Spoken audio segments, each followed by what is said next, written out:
Au nom du Père, du Fils, Saint-Esprit, un seul Dieu, Amen, que sa bénédiction repose sur nous tous, Amen. Alors, aujourd'hui, on va lire ensemble l'épître de Saint Paul,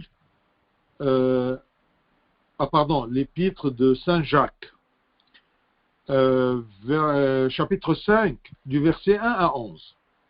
Alors, c'est l'épître de Saint Jacques, chapitre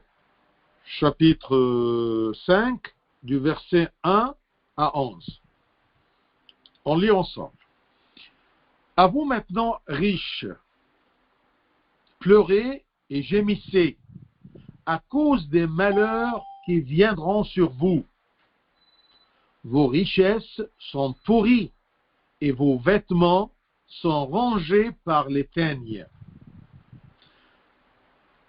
Votre or et votre argent sont rouillés, et leur rouille s'élèvera en témoignage contre vous, et dévorera vos chairs, comme un feu. Vous avez amassé des trésors dans les derniers jours. Voici, le salaire des ouvriers qui ont moissonné vos champs, et dont vous les avez frustrés, crie, et les cris des moissonneurs sont parvenus jusqu'aux oreilles du Seigneur des armées. Vous avez vécu sur la terre dans la volupté et dans les délices. Vous avez rassasié vos cœurs au jour du carnage. Vous avez condamné, vous avez tué le juste, qui ne vous a pas résisté. Soyez donc patients, frères, jusqu'à l'avènement du Seigneur. Voici, le laboureur attend le précieux fruit de la terre. Prenons patience à son égard, jusqu'à ce qu'il ait reçu les pluies de la première et de l'arrière-saison. Vous aussi, soyez patients, affermissez vos cœurs, car l'événement du Seigneur est proche. Ne vous plaignez pas les uns des autres, frères, afin que vous ne soyez pas jugés.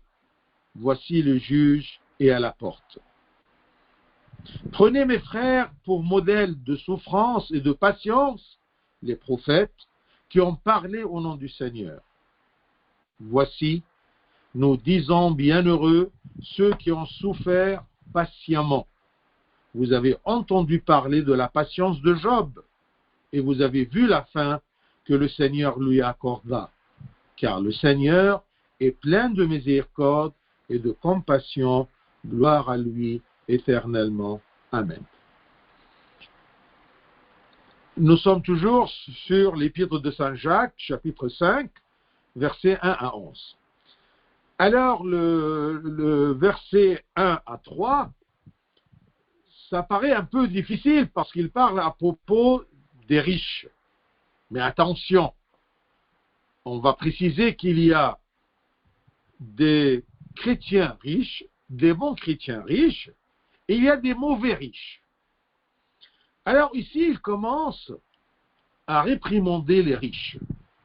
À vous maintenant, riches, pleurez et gémissez à cause des malheurs qui viendront sur vous. Est-ce que si je suis riche, ça veut dire qu'il y aura sûrement des malheurs qui viendront sur moi? Vos richesses sont pourries et vos vêtements sont rongés par les teignes. C'est un peu l'idée que tout est éphémère.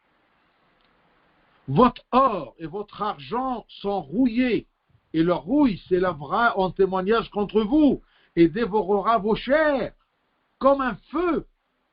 Si je possède de l'or ou de l'argent, eh bien, ça sera considéré pour moi comme du feu qui va brûler ma chair. C'est difficile. Vous avez amassé des trésors dans les derniers jours. Ces trois versets où l'apôtre parle à propos des richesses d'une façon vraiment qui nous donne peur d'être riches, vous devez comprendre qu'il réprimande les riches qui comptent sur leur fortune, qui ont négligé pour cela leur salut. C'est ça.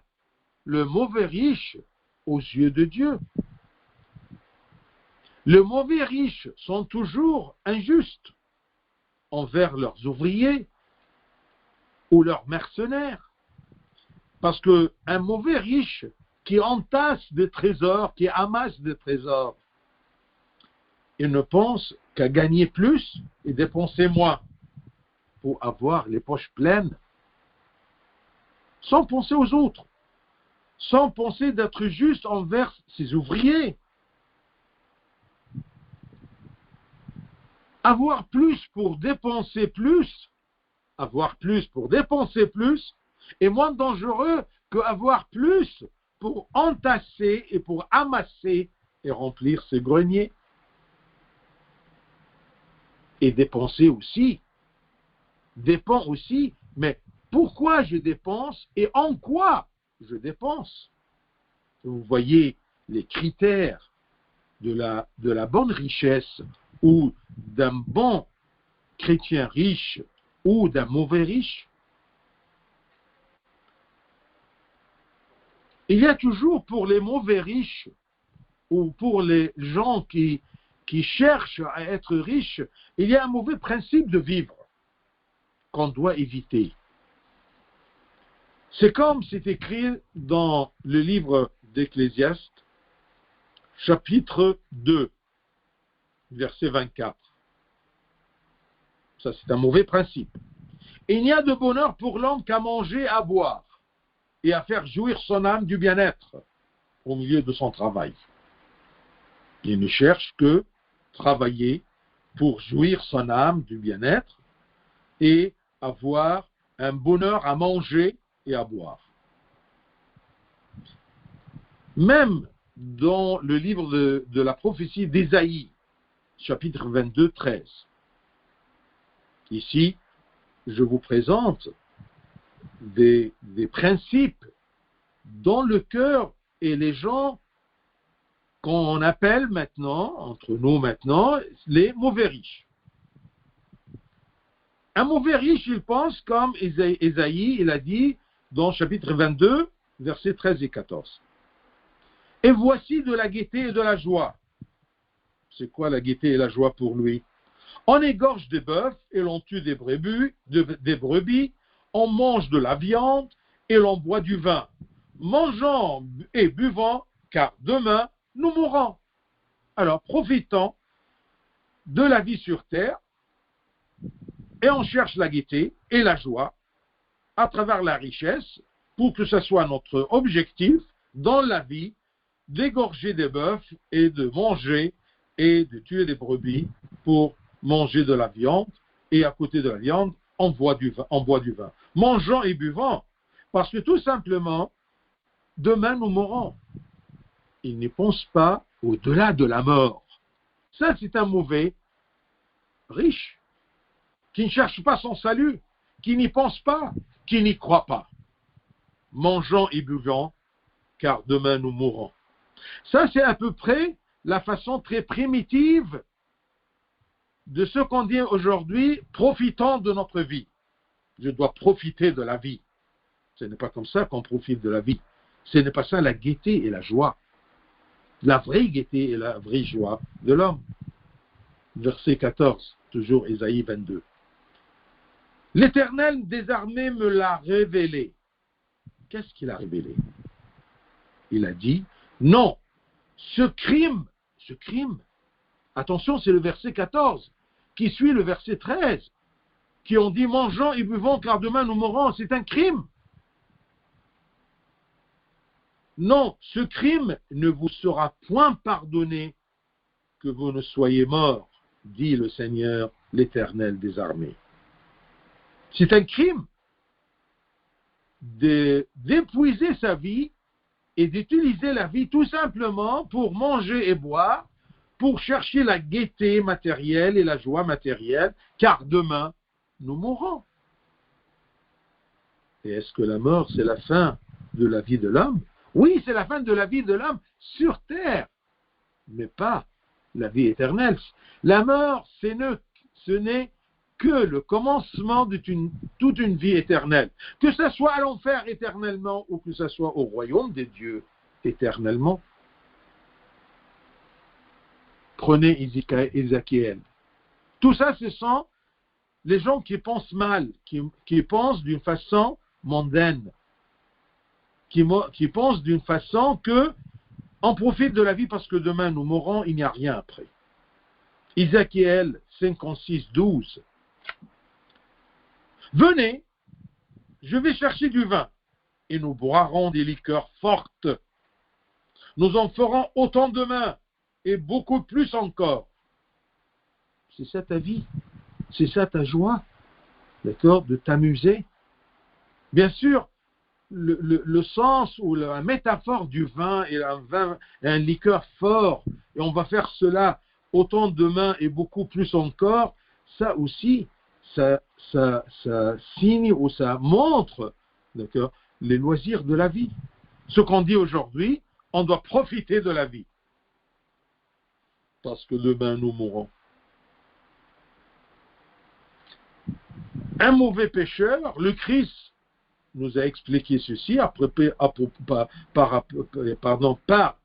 le verset selon l'évangile de Saint Luc, chapitre 12, qui pensait à propos de l'insensé, le riche insensé, qui a dit, « Et je dirai à mon âme, tu as beaucoup de biens en réserve. Pour plusieurs années, repose-toi, mange, bois et réjouis-toi. » Mais Dieu lui dit, « Insensé, cette nuit même ton âme te sera redemandée, et ce que tu as préparé, pour qui cela sera-t-il » Alors ça, je vous ai montré l'image de ce mauvais riche, ce riche qui ne pense qu'à se réjouir sur terre parce que demain il meurt. C'est ça sa politique, sa façon de voir la vie. Donc la richesse ou être riche, ou travailler pour être riche, n'est pas un péché. Le péché c'est quoi? C'est l'amour d'être riche. Le péché c'est négliger tout autre objectif, sauf être riche. Et pour être riche, je néglige tout, parce que je veux être riche. Pourquoi faire tout ce qu'on a lu, d'accord, dans ces versets, qui se résument dans ce principe manger et boire, et des liqueurs fortes, comme si on perd la tête, c'est quelque chose de joie, parce que demain nous mourrons. Non, ce n'est pas ça le but de la vie que Dieu nous a donnée.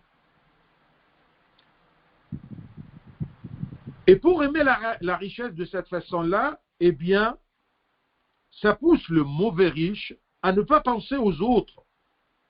C'est un genre d'égoïsme. Il ne pense pas à sa famille, il ne pense pas à ses enfants, il ne pense pas même à ses parents. Un mauvais riche, il ne pense qu'à lui-même. C'est pour cela qu'il ne pense pas aux besoins des autres, les nécessiteux. Il ne pense qu'à lui-même. Il ne pense pas aux choses célestes. Il ne pense pas à la vie éternelle. Parce qu'il a le principe que demain, nous mourrons. Et c'est comme si sa vie se termine là. Je vous rappelle de ce que le Christ a fait selon l'évangile de saint Marc, chapitre 10, versets 23 à 25. Marc 10, 23 à 25. Jésus, regardant autour de lui, dit à ses disciples qu'il sera difficile à ceux qui ont des richesses d'entrer dans le royaume de Dieu. Mais il continue. De la première vue, ceux qui ont des richesses n'entreront pas dans le royaume des cieux. Verset 24. Les disciples furent étonnés de ce que Jésus parlait ainsi. Et reprenant, il leur dit, « Mes enfants, qu'il est difficile à ceux qui se confient dans les richesses d'entrer dans le royaume de Dieu. Donc ici, le Christ a dit une chose, ensuite il l'a expliqué. Il a dit que ceux qui ont des richesses, mais quel genre de riches? Ceux qui ont des richesses, et ils se confient dans leurs richesses. Alors pour ceux-ci, c'est trop difficile de rentrer dans le royaume de Dieu. Et même il a dit que c'est trop difficile jusqu'à ce que, verset 25, il est plus facile à un chameau de passer par le trou d'une aiguille. Ce qui est impossible, impossible, n'y pensez pas. Il est plus facile à un chameau de passer par le trou d'une aiguille qu'à un riche d'entrer dans le royaume de Dieu. Mais quel genre de riche? Le riche, verset 24, qui se confie dans la richesse. Et cette richesse qu'il a, malheur, ça sera très difficile. Celui qui a une richesse, et il se confie dans cette richesse, d'entrer dans le royaume de Dieu. Donc toujours le problème, ce n'est pas d'être riche, mais c'est se confier dans la richesse. Je suis riche, je suis tranquille. Ah non, tu n'es pas tranquille. Parce que ta tranquillité ne vient pas de là. La joie et la réjouissance de ton âme ne vient pas de là. Ça vient de se préparer au royaume des cieux. Et c'est pour cela que, selon saint Matthieu, chapitre 6, 33, c'est une partie du sermon sur la montagne. Le Christ nous a dit toujours, cherchez premièrement le royaume et la justice de Dieu. Cherchez à avoir un part dans ce royaume. Cherchez premièrement le royaume et la justice de Dieu, c'est-à-dire que Dieu te justifie. Et toutes ces choses vous seront données par-dessus. Toutes ces choses de manger et de boire et de travailler, d'avoir de l'argent, d'accord, et ne pas être miséreux, eh bien tout ça, ces choses vous seront données par-dessus, mais selon vos besoins, non pas selon vos désirs. Attention à ça. Dieu te donne selon tes besoins, non pas tes désirs, parce qu'il n'y a pas de limite pour tes désirs, mais il y a toujours des limites à tes besoins. Ainsi, l'apôtre nous met en garde d'aimer la richesse, de chercher la richesse, pour être riche et pour manger et boire, parce que demain nous mourrons. Alors il nous met en garde de ce genre de richesse, afin d'éviter les dangers et les malheurs de la richesse, de la mauvaise richesse. Donc, ne pas compter sur autre que Dieu, non pas sur les richesses. Ne pas opprimer les autres, parce que je veux gagner plus et amasser plus. Ne pas être déçu de quitter tout ce qui est éphémère, qui perdra sa valeur. C'est pour cela qu'il dit, votre or et votre argent sont rouillés. Ce sont des métaux. Et n'oublions pas que ces fortunes seront des témoins contre nous le jour du jugement. Témoins qu'on a perdu notre vie à chercher la richesse éphémère. Donc ce n'est pas mauvais d'être riche, mais ce n'est pas un objectif. Votre or et votre argent sont rouillés, et leur rouille s'élèvera en témoignage contre vous et dévorera vos chairs comme un feu. Vous avez amassé durant toute la vie. Qu'est-ce que vous avez cherché? Et parfois, tu as le but d'amasser des trésors, d'accord? Mais tu n'arrives pas à ça. Au lieu d'amasser des trésors célestes, eh bien, qu'est-ce que tu as fait? Tu as amassé des trésors pour les derniers jours. Est-ce que tu crois que les derniers jours ont besoin de cet argent et de cet or? Non. Tu ne vas pas profiter de ces choses-là pour les derniers jours. Mais tu as amassé ceci pour les derniers jours. Ça ne sert à rien. Votre or et votre argent sont rouillés. Verset 4. Et ça, c'est une conséquence, verset 4, conséquence de l'égoïsme du mauvais riche. Du riche qui compte sur sa richesse. Et il croit que c'est un sauveur pour lui, pour les derniers jours. Verset 4, Jacques 5, verset 4. Voici le salaire des ouvriers qui ont moissonné vos champs. Il y a des gens qui travaillent pour toi. Et donc vous les avez frustrés. Eh bien, ce salaire-là crie. Ces ouvriers-là, ils crient. Ils crient à cause de l'injustice. Et les cris des moissonneurs sont parvenus jusqu'aux oreilles du Seigneur des armées. Ah, c'est ça le problème. Quand tu opprimes quelqu'un, et ce quelqu'un ne peut pas se défendre, à ton avis, qu'est-ce qu'il va faire? Il va crier au juge, à Dieu, égare à moi, si ce cri de celui qui a subi mon injustice arrive aux oreilles du Seigneur des armées. Donc faites attention au salaire de ceux qui travaillent pour vous. Ne soyez pas radins, soyez justes et généreux. Et c'est pour cela que dans le livre des Lévitiques, dans l'Ancien Testament, chapitre 19, 13, c'est écrit « Tu n'opprimeras point ton prochain, et tu ne raviras rien par violence.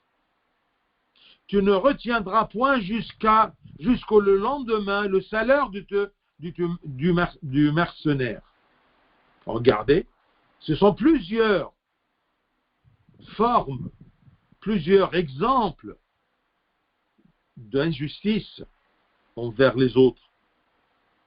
Tu n'opprimeras point ton prochain, parce que parfois tu dis oui, je n'aime pas cette personne, ou cette personne m'a fait du mal. Alors, d'accord, je vais me venger en opprimant, d'accord, cette personne. Eh bien, tu n'opprimeras point ton prochain. Même si c'est ton prochain, tu dois être juste dans son salaire. Ce n'est pas parce que tu n'as pas sa tête, tu deviens juste. Et tu ne raviras rien par violence. Parfois, la richesse donne un pouvoir. Attention, n'utilise pas ce pouvoir-là pour opprimer les gens. Et il termine par l'exemple assez clair. Tu ne retiendras point jusqu'au lendemain le salaire du mercenaire. Parfois, c'est trop difficile pour moi de payer les gens. Alors, au moins, je retiens le salaire pour le lendemain. Pour me préparer à arracher de l'argent de ma fortune. C'est comme si j'arrache un morceau de ma chair pour l'autre. Dieu connaît les mauvais riches. C'est pour cela qu'il nous dit tu n'opprimeras point ton prochain. Et aussi, tu ne retiendras point jusqu'au lendemain. Je vais lui donner, mais ne retiens pas même sur le lendemain. Pourquoi? Pourquoi tu ne veux pas lui donner? Est-ce que tu veux le priver un peu? Tu ne retiendras point jusqu'au lendemain le salaire du mercenaire. L'amour de la possession. C'est ça, la mauvaise richesse. L'amour de la possession rend la personne dure. L'amour de la richesse, de posséder de l'argent, d'amasser les fortunes, rend la personne dure de cœur envers son frère et le pousse à opprimer son mercenaire. Au lieu de faire vite, de réjouir ton mercenaire par son salaire, eh bien tu le retiens pour le lendemain. Parce que c'est difficile pour toi de te déposséder d'une partie de ton argent. Verset 5. Vous avez vécu sur la terre dans les voluptés et dans les délices. Vous avez rassasié vos cœurs au jour du carnage. Il y aura un jour de carnage. Alors prépare-toi bien. Mais tu te prépares mal. Dieu nous a créé le monde pour l'utiliser, non pas pour en s'amuser, ni pour y s'amuser loin de Dieu. Ce monde-là, il ne doit pas de donner un amusement loin de Dieu, un amusement contre Dieu. Il nous a créé le monde pour l'utiliser et pour en réjouir, et pour avoir la gaieté, mais selon la volonté de Dieu. C'est comme Saint Paul, il a dit à son disciple Timothée, dans son premier épître à Timothée, 1 Timothée, chapitre 5, verset 6. 1 Timothée 5, 6. Mais celle qui vit dans les plaisirs est morte, quoique vivante. Imaginez-vous, il dit à propos d'une veuve ou n'importe quelle personne. Mais celle qui vit dans les plaisirs, loin de Dieu, est morte. C'est une âme morte, quoique vivante, quoique elle a l'apparence de vivre. Mais en vérité, elle est morte, parce qu'elle ne se prépare pas pour l'éternité. Luc 21, 34. Prenez garde à vous-même, de crainte que vos cœurs ne s'apesantissent pas les excès de manger et de boire, et pour les soucis de la vie, et que ce jour ne vienne sur vous à l'improviste, ce jour de la mort, ce jour de quitter tout, le jour de se confronter avec la justice de Dieu. Qu'est-ce que vous allez présenter à Dieu? De l'or et de l'argent et des fortunes que tu as amassées dans ta vie sur terre, tu ne veux pas les ramener là-haut. Prenez garde à vous-même de crainte que vos cœurs ne s'apesantissent pas les excès de manger, de boire et les soucis de la vie.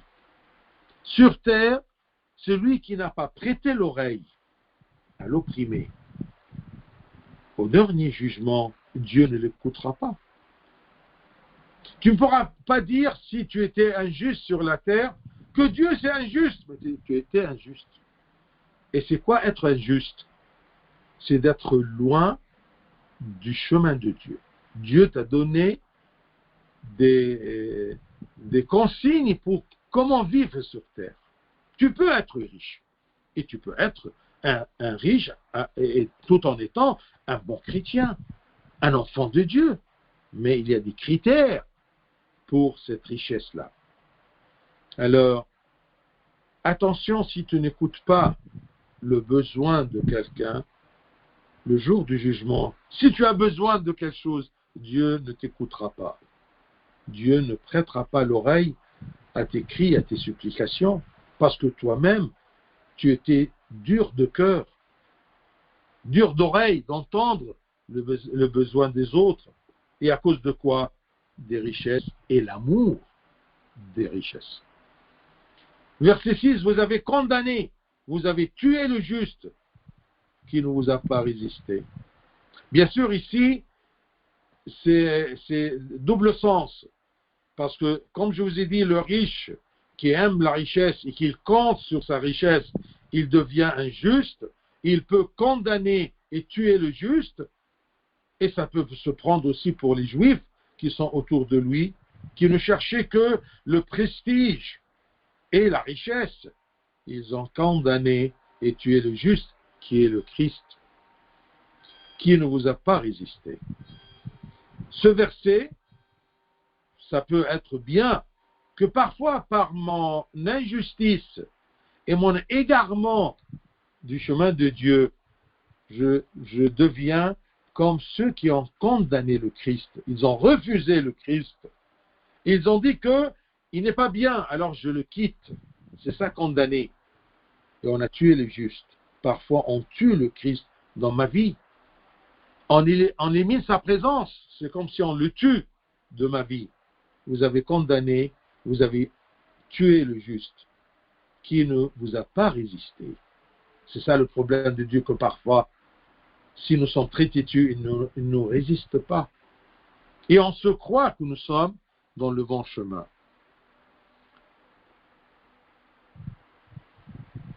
Verset 7 jusqu'à 9. Soyez donc patients, frères. Ici, il commence à parler, à s'adresser à ceux qui étaient opprimés par les mauvais riches. Alors, il dit toujours à ce peuple-là, même si c'est un grand nombre, eh bien, il leur dit, soyez donc patients, frères, jusqu'à l'avènement du Seigneur. Voici le Seigneur, voici le laboureur attend le précieux fruit de la terre. Si vous avez patienté et vous avez labouré dans la vie, et c'était trop difficile de labourer, d'accord, et vous étiez opprimé, eh bien, n'ayez pas peur. Vous êtes comme un bon paysan qui attend le précieux fruit de la terre. Et il patiente. Un bon cultivateur, eh bien, il prend patience à l'égard du fruit. Il attend toujours les pluies de la première et l'arrière-saison. C'est quoi? Si, d'autre côté, l'apôtre s'adresse aux opprimés en leur demandant la persévérance tout en mettant devant leurs yeux le second avènement du Christ qui viendra pour donner chacun selon ses œuvres et selon son labeur, eh bien, celui qui persévérera dans la foi sera couronné ce jour-ci, malgré les injustices du monde et des gens. Il parle ici à propos de la culture pour que vous sachiez un peu les saisons. Eh bien, les fruits de l'hiver, la pluie pour la culture d'hiver, eh bien, d'abord, je vais vous dire que la pluie, c'est quoi? La pluie, vous connaissez, la pluie, c'est ce qui fait pousser les plantes. Mais en vérité, si on le prend d'une façon spirituelle, si je veux que dans ma vie, il y aura des fruits, j'attends la pluie qui signalise toujours ou qui symbolise toujours l'Esprit Saint. L'Esprit Saint est désigné toujours dans la Bible comme l'eau ou les pluies. Alors quand il demande aux gens de persévérer ou de patienter jusqu'à que l'Esprit Saint œuvre en eux comme la pluie qui œuvre dans la terre pour donner la récolte ou les fruits de l'hiver, eh bien, patientez que l'Esprit Saint œuvre en vous pour avoir des bons fruits. Patientez. Ça pousse. Les fruits de la vertu et les fruits du royaume des cieux, ça pousse en vous, mais patientez. Comme par exemple le livre d'Isaïe, chapitre 44, 3 et 4. Isaïe 44, 3 et 4. C'est écrit, je cite, « Car je répandrai des eaux sur le sol altéré et des ruisseaux sur la terre desséchée. Je répandrai mon esprit sur... » Regardez, il parle à propos des eaux, qu'il va répandre les eaux sur le sol altéré et des ruisseaux sur la terre desséchée. Mais ce n'est pas ça qui intéresse Dieu. Et il continue, « Je répandrai mon esprit sur ta race et ma bénédiction sur tes rejetons. Ils pousseront comme au milieu de l'herbe, comme les saules près des courants d'eau. » Donc, ça, je vous montre un exemple que Dieu, quand il parle à propos des pluies et des eaux, c'est le symbole de l'Esprit Saint qui agit dans mon cœur comme l'eau qui agit dans un sol altéré ou une terre desséchée. Et dans l'évangile de Saint Jean, chapitre 7, notez tout simplement la référence, Jean 7, de 37 à 39. C'est important de retourner et de lire. C'est écrit, je cite, « Le dernier jour, le grand jour de la fête, Jésus se tenant debout s'écria, « Si quelqu'un a soif, qu'il vienne à moi et qu'il boive. Celui qui croit en moi, des fleuves d'eau vive couleront de son sein, comme dit l'Écriture. » Verset 39, il dit cela de l'Esprit qui devait recevoir ceux qui croiraient en lui. Si tu crois, tu auras l'Esprit Saint qui va agir comme des fleuves d'eau vive qui coulent dans le sein de la terre. Maintenant, tu es sûr que l'eau, quand il dit patienter, c'est comme le laboureur qui, prenant patience jusqu'à ce qu'il reçoit les pluies de la première et l'arrière-saison, ce n'est pas vraiment l'eau de la pluie, mais c'est l'Esprit Saint et l'œuvre de l'Esprit Saint dans le cœur de l'homme qui cherche le salut. Les pluies de la première saison, c'est la pluie de l'automne. Attention, la culture, la moisson, ça sera en hiver. Alors, avant l'hiver, il y a l'automne. Alors, ça, c'est la première saison. La première pluie du commencement de la saison d'hiver. Et cette pluie-là, elle vient durant l'automne. Et ça symbolise le Saint-Esprit dès le baptême, dès le commencement. Les pluies de l'arrière-saison, c'est ce qui arrive à la fin de l'hiver, c'est-à-dire le commencement du printemps. Tu as l'automne, l'hiver et le printemps, ensuite l'été. Alors tout simplement, la pluie du commencement du printemps, c'est-à-dire la fin avant la vraie moisson ou la récolte, eh bien c'est l'aide et le support de l'Esprit Saint qui vient même, d'accord, à la fin de la vie, ou plutôt même, durant toute ta vie. Il y a l'Esprit Saint qui te reçoit au commencement dans le baptême. Et ensuite, durant tout l'hiver et jusqu'à même le commencement du printemps, tu as l'aide et le support de l'Esprit Saint. Tout au long de notre vie, tout au long de notre lutte, tout au long de notre combat spirituel. Donc, soyez donc patients, frères, jusqu'à l'avènement du Seigneur. Vous aurez la pluie, vous aurez l'Esprit Saint qui viendra dans la première saison et dans l'arrière-saison. Patientez que vous recevez tout de l'Esprit Saint. Vous aussi soyez patients, verset 8.